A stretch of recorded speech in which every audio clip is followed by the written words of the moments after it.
বদনজর জিনিসটা কিন্তু আসলে অনেক বেশি খারাপ। আমরা যারা ব্লগ ভিডিও বানাই আপনারা আমরা যেটা দেখাই ওইটা আপনারা দেখুন, আর ব্লগে অবশ্যই আমরা সুন্দর আর হাসি খুশি মুহূর্তগুলো আপনার সাথে শেয়ার করি। 100-র মাঝে 80% মানুষই আছে যারা নিজের পার্সোনাল লাইফটা একটু আড়ালে রাখতে চায়, আর আমি যেহেতু ক্যামেরার সামনেই যাই না, অবশ্যই আমি আমার পার্সোনাল লাইফটা আপনার সাথে শেয়ার করতাম না। এই যে রান্নার ভিডিওটা দেখুন, এই ভিডিওটা কিন্তু কমপক্ষে 1 সপ্তাহ আগের। বিশেষ করে রান্নার ভিডিওগুলো কিন্তু আমি সাথে সাথে আপলোড করি না। যাই হোক, কিছুদিন আগে আমি কিছু স্টোরি আপনার সাথে শেয়ার করি, কারণ আমি চাইছিলাম একটু অন্যরকম ভিডিও আপনাদের সাথে শেয়ার করার। তো ফেসবুক টাইমলাইন থেকে অনেক কিছুই আমরা চোখের সামনে পড়ে, তো ওইগুলোর থেকে কিছু গল্প বা স্টোরি আপনাদের সাথে শেয়ার করি, যেটা আমাদের বাস্তব জীবনের সাথে অনেকটা মিলে যায় আর কি। তো তারপর আপনাদের সাথে এই স্টোরিগুলো শেয়ার করার পর মনে হয়েছে আপনারা অনেকেই আমাকে নিয়ে একটু টেনশনে আছেন, অনেকটা আপসেট হয়ে আছে। আসলে আপনাদের অন্যাপু এতটাও খারাপ না, বা তার শ্বশুরবাড়ির মানুষজনও এতটা খারাপ না। যদিও আমি আমার বাচ্চাদেরকে নিয়ে শহরে থাকি আর সবাই গ্রামে থাকে, তো তারা যদি শহরে থাকতেন মানে আমার সাথে থাকতেন, তাইলে কিন্তু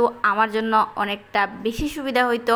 সবচাইতে বেশি সুবিধা হয়তো আমি আদিলে নিয়ে স্কুলে বসে থাকতাম, বা তার পড়ার প্রতি আমি আরও বেশি সময় দিতে পারতাম। দ্বিতীয় হচ্ছে, যেহেতু আমি ব্লগ করি, তো আমি এখানে আরও বেশি টাইম দিতে পারতাম। বাইরের যে অনেকগুলা কাজ আছে যেগুলো আমি সময়ের অভাবে করতে পারি না, তো ওইগুলো করতে পারতাম। এই যে সকাল থেকে রাত্রি পর্যন্ত কাজ করি, তো আদিলের দাদা আমার সাথে থাকলে হয়তো আমি সকাল থেকে রাত্রি পর্যন্ত একা একা কাজ করাও লাগতো না। আদিলের দাদু অবশ্যই আমার হেল্প করতেন, তাহলে এখানে কিন্তু আমি অনেক ধরনের সুবিধা পাইতাম। যাই হোক, পার্সোনাল কথা আর শেয়ার না করি। তো আমরা আশেপাশে অনেক অনেক ধরনের মানুষ আছে যারা নিজের লাইফ থেকে নেওয়া গল্প, মানে তার লাইফে কি হয় না হয়, আর তার লাইফে যেটা হয় এটা অন্যের লাইফে ভাইবা মানে যা মন চায় একটা কমেন্ট কইরা দেয়। কিন্তু এইসব কমেন্ট দেখতে খারাপ লাগে না, যদিও আমি প্রতিদিন 1000-এর উপরে কমেন্ট আমার পেজে আয় আর কি। তো সবগুলো কমেন্ট তো আর দেখা সম্ভব না, মানে একা যেহেতু সব কিছু করা লাগে সম্ভব না। তো যারা এই ধরনের কমেন্ট করে আর কি, আমার অতটাও খারাপ লাগে না, কারণ তার কমেন্টের কারণে কিন্তু আমার পেজের রিচ বাড়ে আলহামদুলিল্লাহ। 1000 কমেন্ট করার পর অনেকে আবার কইবেন মাত্র 100-200 ভিউ হয়, আবার 1000 কমেন্ট।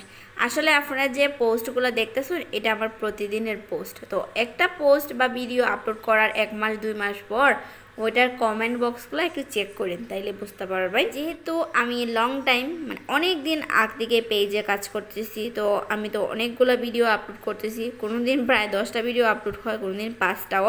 তো আমার আগের ভিডিওগুলো আলহামদুলিল্লাহ